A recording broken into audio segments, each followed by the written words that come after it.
Il sabato pomeriggio giochiamo e giochiamo con la musica.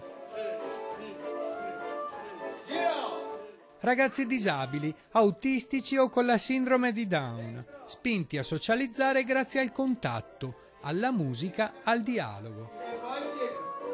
C'è molto da imparare per capire come funziona la mente umana e quindi vedere come trovare la chiave d'accesso per arrivare a loro. La musica è una straordinaria chiave d'accesso perché chi non ama la musica?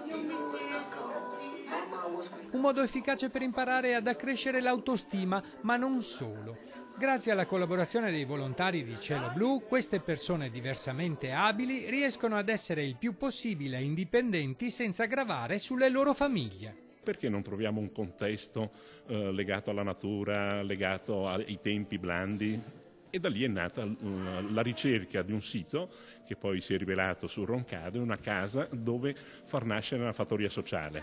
Un aiuto concreto per le loro famiglie che altrimenti avrebbero delle difficoltà a sostenere gli impegni personali, il lavoro, le relazioni. Perché la disabilità all'interno di una famiglia crea spesso molti disagi. Per far fronte a tutto questo, Cielo Blu con le sue attività sta al fianco di molti genitori. Noi ci vediamo ogni 15 giorni. Basta venire e giocare.